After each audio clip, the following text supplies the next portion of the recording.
কসবায় যে গণধর্ষণের অভিযোগ সামনে এসেছে এবং আপনাদের সামনে রাখবো পুলিশ সূত্রে যে খবর পাওয়া যাচ্ছে, ধৃতের মোবাইলে একেবারে নির্যাতনের সময়ের ভিডিও ফুটেজ পাওয়া যাচ্ছে। নির্যাতনের ভিডিও তুলে ব্ল্যাকমেলের অভিযোগ কলেজ ছাত্রীর। ল কলেজে গণধর্ষণের যে অভিযোগ সামনে এসেছে, 7.5 ঘন্টার সিসি ফুটেজ যেমন উদ্ধার হয়েছে, ধৃত একজনের মোবাইলে পাওয়া গেছে নির্যাতনের সময়ের ভিডিও। পুলিশ সূত্রে এমনই খবর, 25শে জুন দুপুর 3:30 থেকে রাত 10:50 পর্যন্ত যে সিসিটিভি ফুটেজ সেটাও উদ্ধার হয়েছে। অভিযোগকারিনীর বয়ানের সঙ্গে সেই ফুটেজ মিলিয়ে দেখছে পুলিশ, এমনটাই সূত্রের খবর।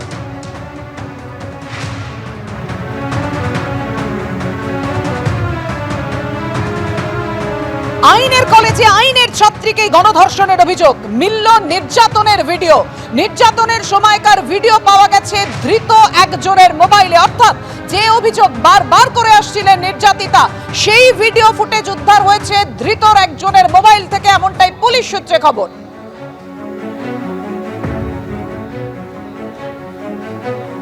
অভিযোগ যেটা দায়ের করা হয়েছিল সেটা এই যে পরে আপনারা যেটা বলছেন ভিডিও পাওয়া গিয়েছে, সে থেকে বোঝা যাচ্ছে অভিযোগটার সত্যতা আছে। এখন তাদের সাজা হতে গেলে এই যে প্রমাণগুলো সেগুলো আদালতে হাজির করতে হবে এবং তারপর এই যে আদালতে যে প্রসিকিউটর যারা থাকেন তারা বিচারকের সামনে সঠিকভাবে উপস্থাপন করতে হবে। দেখুন, নিরাপত্তা রক্ষীকে গ্রেফতার করা হয়েছে, আর বডি ল্যাঙ্গুয়েজ থেকে বোঝা যাচ্ছে না যে সে এই ষড়যন্ত্রের সঙ্গে যুক্ত নয়। তিনি নিরাপত্তা রক্ষী ছিলেন, তিনি যে খবর দিলেন না, কেন দিলেন না? আর যদি দিয়ে থাকেন তারপর ভাইস প্রিন্সিপাল কেন সেটা সত্যতা স্বীকার করছেন না, তারা কেন কোনো ব্যবস্থা নেন? এই ব্যাপারগুলো তদন্ত হওয়া দরকার। আইনের কলেজেই যেখানে আইনের ছাত্রী নিরাপদ নয়, সুরক্ষিত নয়, তাকে গণধর্ষণের অভিযোগ উঠেছে, তাই নিয়ে সরব হয়েছে বিরোধীরা।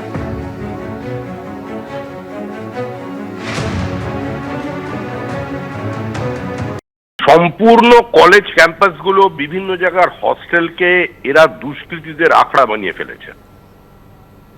রাজনৈতিক দলের দুষ্কৃতী ঢোকে, সমাজ বিরোধী ঢোকে, সামাজিক বিকারগ্রস্ত মানুষ ঢোকে, কিন্তু সবাই মিলে একটা রাজনৈতিক দল তৈরি করে ফেলে, জানা ছিল না।